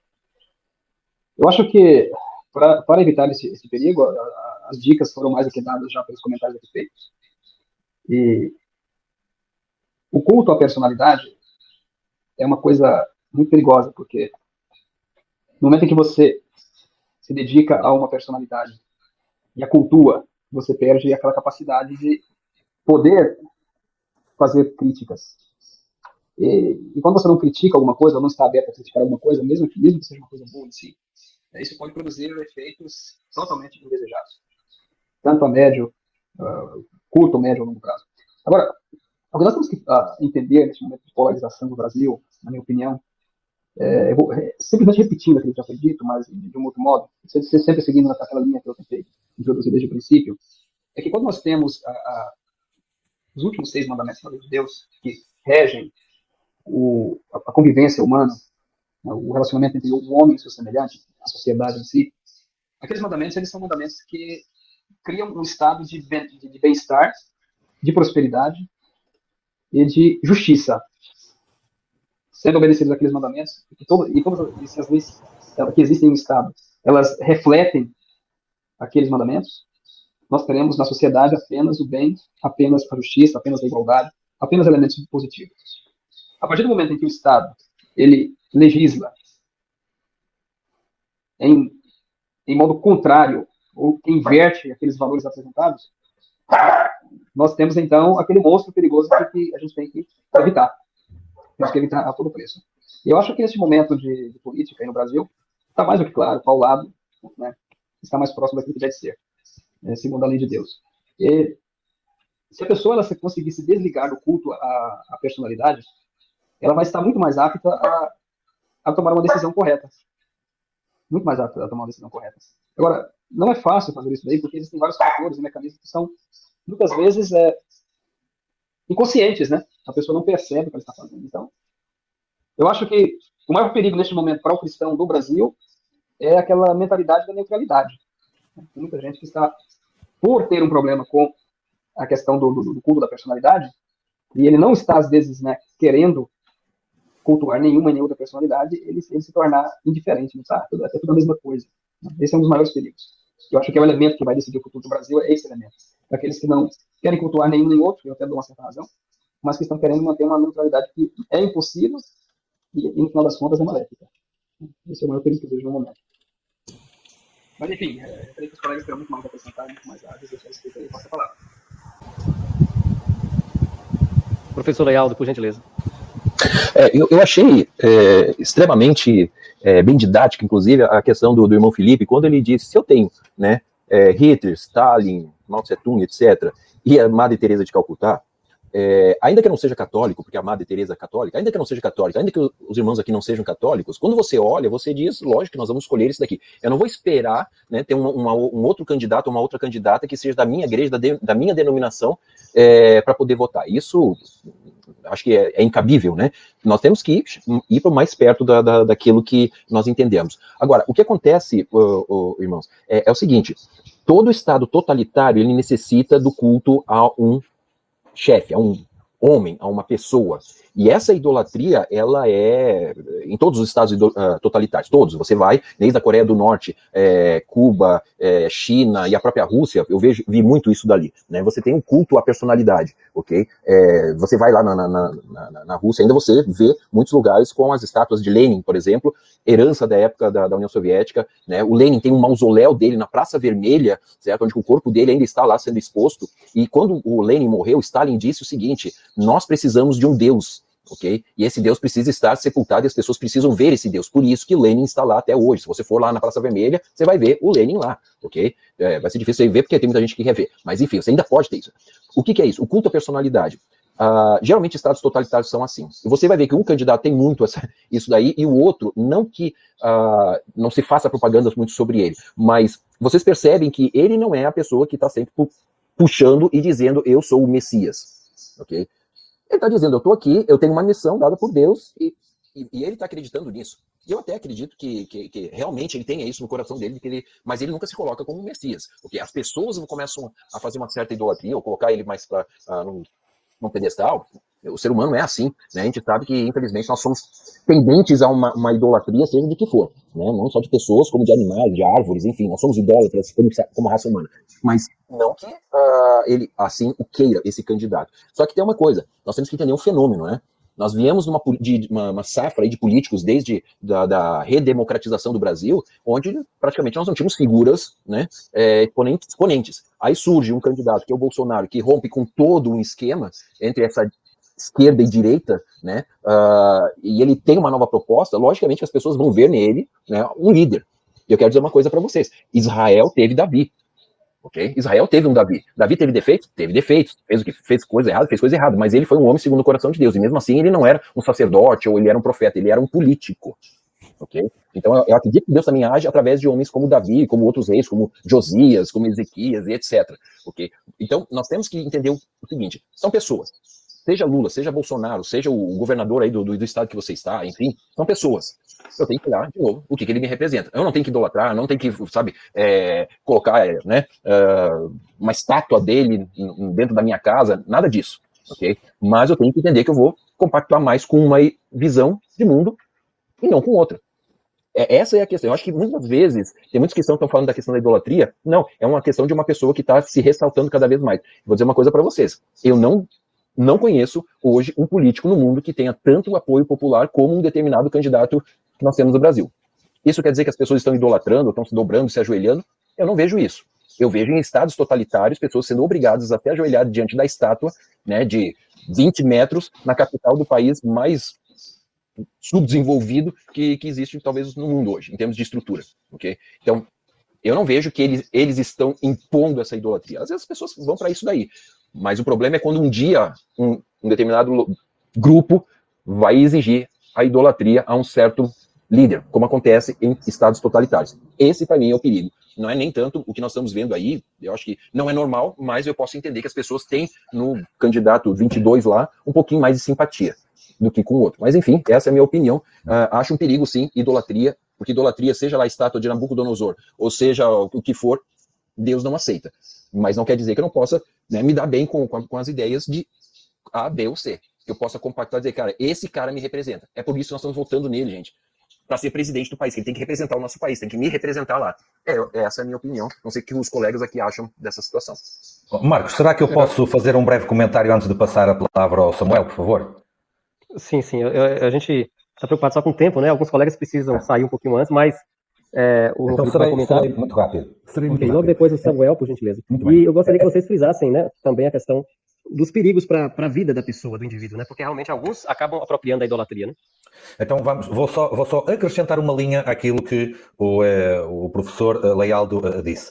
Nas democracias ocidentais, essas tais, quase todas que são bem cristianizadas, este é um problema menor, a idolatria de uma figura, por uma questão muito simples. É porque, em quase todos os casos, existe uma limitação de mandatos. Ou seja, quem está lá agora, fica lá 4 ou 5 anos e depois sai e não pode aparecer novamente. Ora, isso não acontece em alguns lugares, em alguns países de tendência mais ateísta, em que essa figura se eterniza no poder. Há lugares cristãos em que isto também acontece. Mas, nas democracias ocidentais, quando temos esta limitação de poder, este dano, este prejuízo da idolatria de uma figura, ela é muito menor do que quando isso não existe. Samuel, por favor. Bom, eu gostaria de acrescentar, eu concordo em número, gênero e grau com o que o professor Lealdo disse e também o professor Felipe Reis. Eu acredito sim que existe por parte de alguns, eu acredito até que sejam poucos, que idolatram o candidato do governo atual dos Estados Unidos, o candidato à reeleição no Brasil. E no caso do candidato da esquerda, não sei se dizer se é idolatria ou é um tipo de devoção ideológica, não vou entrar nessa seara. Mas no que diz respeito ao presidente atual do Brasil, candidato à reeleição, pode ser que alguém tenha alguma postura, um vejo de maneira idolátrica. Mas eu não vejo que seja assim, não. Para mim, a impressão que dá é o seguinte: o Brasil, deixa eu voltar um pouco atrás, o Brasil não tem heróis. Poderia ser um herói do Brasil o José Bonifácio, e seu irmão também. A gente poderia colocar como heróis do Brasil. Portugal tem Dom Afonso, tem um Dom Afonso lá no século XIV, se eu não me engano, que foi um herói na expulsão dos mouros, dos muçulmanos da região. Agora, o Brasil não tem esse herói, não tem. Então, o Brasil tem ausência de heróis. Então não tem um herói fundador, um herói fundante. A gente poderia colocar José Bonifácio, como eu falei, Dom Pedro I, sobretudo Dom Pedro II, que para mim são heróis. Também tem o Luiz Gama, que era um ex-escravo que se tornou advogado no Brasil e sem nunca ter entrado na faculdade para receber aula, ele se formou, era melhor, era mais brilhante do que os advogados do Brasil, e ele trabalhava para poder libertar de escravos. Então ele trabalhava para poder alforriar escravos. Então Luiz Gama, para mim, é um herói. Dom Pedro II é um herói. Dom Pedro I é um herói. Para mim, é um herói. Sim, eu vejo como herói nacional, sabe? Herói nacional. Então, assim, o cristão tem que pensar bem, orar, pedir a Deus iluminação, para que ele tome uma posição e uma decisão na hora da urna, da eleição, dia 30, de tal forma que ele venha colaborar com a manutenção da graça divina, da pregação do evangelho, da conquista de novas almas, em tempo ainda de liberdade. Porque se a situação piorar, muitos de nós não estaremos preparados para enfrentar as crises que virão. Então, eu encerro minha participação com essas palavras. Eu peço perdão aos amigos participantes, que eu tenho que sair, devido a algumas demandas aqui da casa. Eu peço perdão aos queridos, um abraço a todos, foi muito bom participar com vocês, viu? Muito bom aprender com vocês. O que restar da live, que eu vou falar sobre, agora vocês têm que entrar no tópico da escatologia, e eu queria muito ouvir isso, então eu vou voltar aqui de novo, para poder acompanhar depois, tá bom? Um abraço. Um abraço, muito obrigado, professor Samuel, obrigado pela participação. Nós já estamos aqui já no nosso limite de tempo, já quase estourado. Eu queria passar a oportunidade agora para a gente ir para o próximo bloco, né? Estamos com algum ruído aqui, mas a gente vai caminhar para o próximo bloco. As implicações escatológicas. Nós vamos agora entrar nesse bloco. Eu queria que nós vamos aqui ter uma análise de um viés adventista e também uma análise aqui do nosso professor Lealdo e também o Edberg. Nós temos talvez uma cosmovisão um pouco diferente sobre essa questão escatológica, mas um ponto eu creio que seja similar, né? Nós acreditamos que vai chegar um momento em que haverá um governo totalitário que vai perseguir a igreja. Eu queria, então, fazer essa pergunta aqui, primeiramente, ao Felipe Reis. Eu queria agora pedir para que todos sejam bem objetivos, que a gente tem mais ou menos 15 minutos aí, de acordo aqui o tempo do professor Felipe, né, que é ele que está cedendo para nós aqui a plataforma e está administrando conosco aqui. Então, eu queria começar pelo Felipe, depois eu vou pedir para o Lealdo comentar alguma coisa e o Edberg, então, finaliza com seu comentário. A pergunta é, Mateus capítulo 10, versículo 22, Jesus profetizou o seguinte: por causa do meu nome sereis odiados de todos, contudo aquele que permanecer firme até o fim será salvo de todos. Então, Cristo previu que, na medida em que nos aproximássemos do fim dos tempos, a liberdade de crença religiosa e de consciência assumiria contornos cada vez mais censuráveis, ou seja, cada vez mais difíceis para os cristãos, censuras e até mesmo perseguições. Em que medida o cristão deve lutar pela liberdade de crença se a profecia nos alerta que devemos esperar por ela a fim de que nossa redenção aconteça, né? Ou seja, em outras palavras, muitas pessoas dizem assim, olha, a situação vai ficar bem difícil, então nós temos que torcer para que venha logo essa dificuldade, essa perseguição. Professor Felipe Reis, com você a palavra, depois o professor Lealdo, e aí concluiremos com o Edberg. Olha, eu gostaria de dar uma resposta em duas fases. Em primeiro lugar, farei uma sugestão. Se os amigos quiserem uma resposta mais vasta de minha parte a este questionamento que foi feito, farão o favor de procurar o meu canal no YouTube. É só procurar o Tempo Final Filipe Reis, que vão encontrar. Portanto, o Tempo Final Filipe Reis. E ali poderão procurar por um vídeo que eu tenho gravado com um outro amigo pastor adventista, com o título As Três Bestas de Apocalipse, Origem, Desenvolvimento e Destino. Repito, As Três Bestas de Apocalipse, Origem, Desenvolvimento e Destino. No qual abordamos sob uma perspectiva histórica, o que inclui escatológica, portanto ligada aos últimos acontecimentos, quais serão de facto os poderes que estarão em cena nos últimos dias da história da Terra, que nós acreditamos que estamos neles ou estão às portas. Contudo, de uma forma muito clara, eu entendo, na minha interpretação da profecia bíblica, entendo que nós estamos, neste momento, no cumprimento daquilo que está profetizado nos últimos versículos do capítulo de Daniel.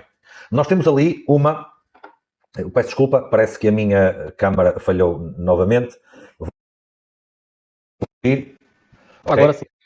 Ok, muito bem, vamos lá ver se consigo. Dizia eu então que acredito que nós estamos a viver, a nível global, no mundo inteiro, o cumprimento da profecia dos últimos versículos de Daniel 11, nomeadamente dos versículos 40 a 45, que eu vou resumir aqui em breves segundos. Essa profecia, ela prevê que existam dois grandes blocos ideológicos que acabam por se unir e constituir uma frente contra o povo de Deus, contra o último povo de Deus. Quais são esses blocos? O Reino Norte, que representa a liderança cristã, ou religiosa, dizendo melhor, a liderança do papado romano sobre todas nós temos o Reino Sul,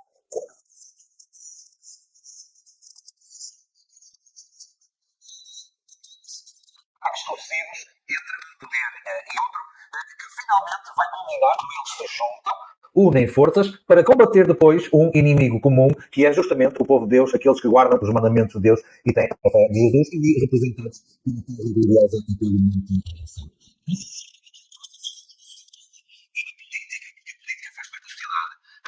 Já vimos isso nos Estados Unidos, vemos agora no Brasil, também vemos isso na Europa. É justamente a luta entre estes dois grandes poderes.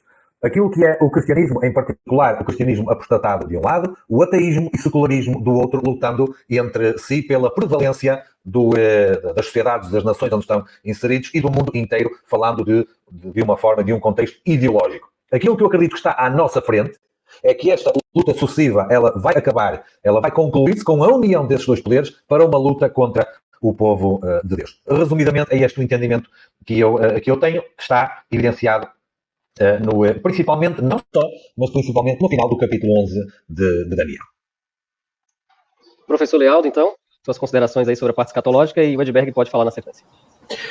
Quando nós falamos da questão política, né, nós estamos tratando até agora, era um terreno espinhoso. Entrando na escatologia é um campo minado, porque aí tem cada uma interpretação e vai ser difícil de nós chegarmos a uma conclusão. Mas eu acredito, apesar de todas, né, esse espectro de interpretações que nós vamos ter aí da escatologia, uma coisa nos une e que para mim é o que norteia tudo, né? A questão de Jesus voltando como rei. Eu acho que esse é o ponto principal que une toda a cristandade, né? Jesus, ele é rei e ele vem para reinar. O ápice da escatologia, nesse sentido aqui para nós, a nossa realidade humana é essa. E uma coisa que eu estava vendo aqui, eu até gostaria de compartilhar com os irmãos, muitas vezes nós temos uma impressão muito negativa do futuro, né? Quando a gente lê o Apocalipse, é muita besta, é muito animal, é muita coisa acontecendo, e você fica até apavorado com os sinais dos céus e tudo. Mas uma coisa que um irmão me chamou a atenção, e eu estou falando isso tudo para chegar na questão política, religiosa, cristã, né, e impacto na igreja. Esse meu irmão, pastor, ele falou o seguinte: você já notou que muitas vezes pelo próprio Apocalipse ser um pouquinho mais tenebroso, de uma certa forma, a gente tem a ideia, a impressão de que o final da igreja ele é melancólico? Só que, na verdade, o final, esse momento final escatológico, eu vejo, né, uma igreja triunfante. Eu não vejo uma igreja acuada, eu vejo uma igreja avançando. Inclusive, é isso que você vê lá, no texto de Apocalipse, ele fala que viu uma grande multidão, né, diante do trono de Deus. E esses são as que vêm da grande tribulação, etc. Ou seja, a parte final vai render ao cristianismo uma expansão muito grande. Em Mateus 24:14, é dito que o evangelho será pregado em todas as nações, né, para testemunhar, em todas as nações, como testemunha, e então virá o fim. Ou seja, o que acontecerá no tempo final será uma expansão do cristianismo de proporções nunca vistas antes. A única coisa que eu concordo com o irmão Felipe é que virá abaixo de perseguição e haverá muita dificuldade para os cristãos. Mas isso não significa que a igreja está acuada. Tem aquele versículo que todo mundo sempre cita, né, que as portas do inferno não prevalecerão contra a igreja. Quando você ouve esse versículo, parece que a igreja está acuada. Só que não. Se você ler literalmente, são as portas do inferno que não resistirão. Ou seja, é uma igreja avançando, não é uma igreja acuada no canto, né, aquela coisa, agora será que o anticristo vai vir nos pegar aqui? Não, é uma igreja que é triunfante. E isso, para mim, é algo impactante nas escrituras. A igreja nunca, ela vai morrer, ela nunca vai retroceder, ela nunca vai minguar. Pelo contrário, pelos que eu vejo nos indícios no texto bíblico, é uma multidão cada vez maior e os missionários sendo mandados para todos os lugares. Vai haver perseguição, vai haver oposição, vai haver aí a agenda da ONU 2030, seja o que for, né, ditadores, etc. Ok, virão, mas eu acredito nessa igreja crescendo. E não é uma questão agora de direita ou de esquerda, é uma igreja crescendo, é a igreja que é o foco. Não é a questão política. A política vai, em alguns lugares vai colaborar, em outros lugares ela vai ser mais difícil. Por isso que, de novo, essa questão, né? Eu devo votar no candidato A ou B. Mas se tudo vai piorar, ok, a Bíblia diz que as coisas vão piorar, mas não necessariamente nesse nível que eu estou entendendo. Eu posso votar numa pessoa que eu devo, né, acreditar que ele é o melhor para o meu país.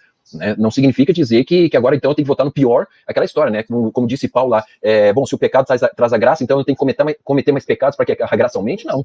Né? Então, nesse sentido, eu também vejo que nós cristãos temos que nos posicionar e fazer o que nós temos, né, como dever cívico, mas sempre pensando no melhor. Porque se é naquela mas vai piorar, então deixa assim mesmo, aí a coisa vai ficar muito complicada. Por quê? A igreja, gente, a igreja de Jesus, independente da denominação, independente da placa, ela é triunfante. Ela não é uma igreja que vai minguar, vai ficar no canto lá nas cordas, né, levando soco só. Ela é uma igreja agressiva nesse sentido de que é um campo de batalha. Então, como você colocou aqui, né, a questão do vai ser perseguido? Vai ser perseguido, conforme diz Mateus capítulo 10. Ok, mas não significa dizer que nós estamos perdendo essa guerra, não quer dizer que a gente está só ali para apanhar. A gente está também para entrar, como, né, eu falei antes, entrar nessas regiões de trevas para pregar o evangelho para essas pessoas. Essa é a minha função. Como é que esse jogo vai terminar, a gente sabe.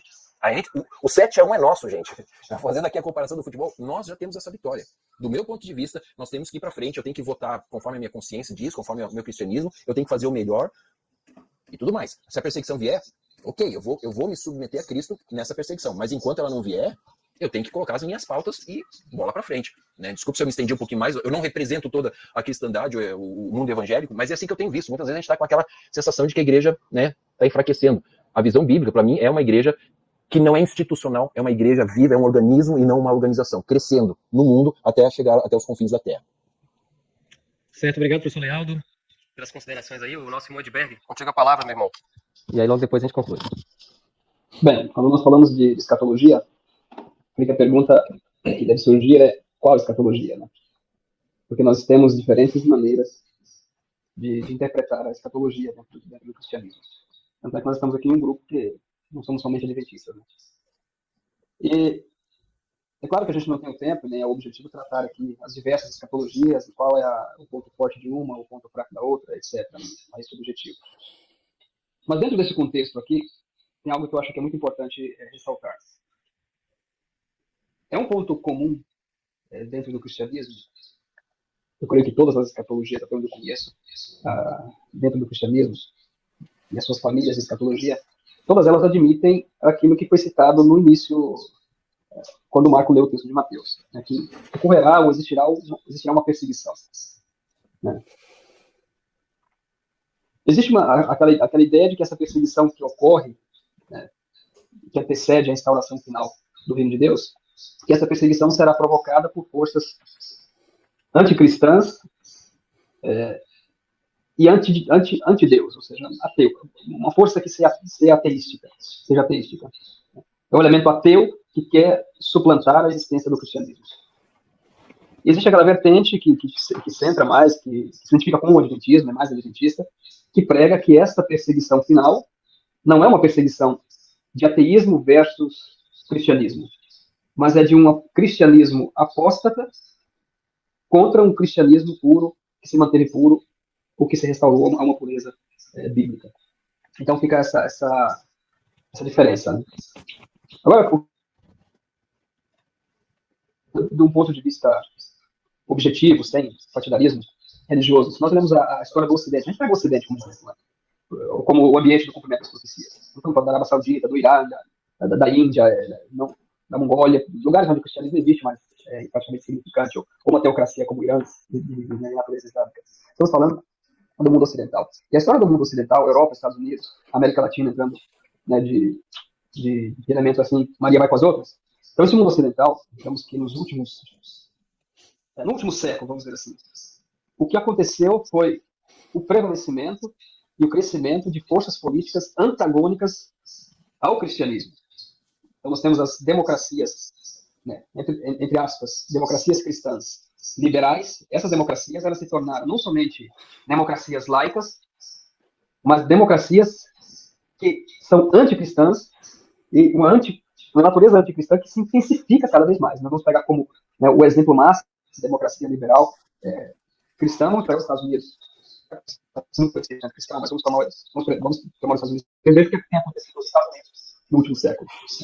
O que ocorre é uma implantação, por meio da legislação, de valores ou antivalores, que ferem o cristianismo nas suas características mais essenciais. Na família, com o aborto, com o casamento antinatural, o suicídio, a eutanásia, o suicídio. Enfim, a gente vê que os governos, eles cresceram para se tornar aquele tipo de poder muito incisivo, indo contra os valores, né, do cristianismo, e tanto é que as nossas crianças vão para a escola, já nos primeiros dias de aula já começam a aprender que Deus não existe, né, que é a teoria da evolução.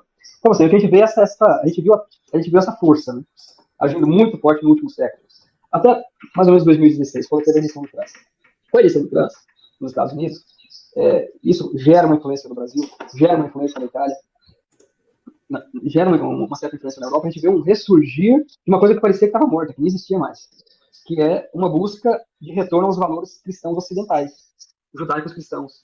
Por exemplo, a Giorgia Meloni, que é a nova premier da Itália, foi eleita no mês passado.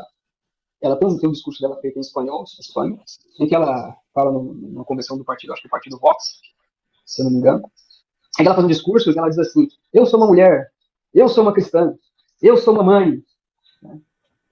Então, assim, um apelo muito forte, né, a essa natureza cristã, nos valores mais basilares mesmo. Então, a gente está vendo esse momento de mudança. A gente vê o Brasil, aquele Brasil que dormia, que estava, né, entregue mesmo a uma espécie de procurando termos menos gritantes, mas assim, há um estado de imoralidade, né, com as novelas, com uma situação que parecia que estava abandonado o Brasil, não tinha esperança mais. Eu que estava fora do Brasil, quando eu olhava para o Brasil no ano 2010, 2011, 2012, 2013, 2014, vendo assim, né, as novelas, tudo que acontecia no Brasil, eu dizia, não, um país sem esperança. Acabou, não existe nada no Brasil. Mas, de repente, né, elege um governo conservador, com um discurso conservador, com um discurso pró-cristão, pró-família, contra aborto, contra... A gente vê um surgimento de uma força muito enraizada por valores cristãos, por valores religiosos. A gente vê isso como um sinal, porque nós temos que dar o nosso apoio, aquilo que é bom e aquilo que é correto.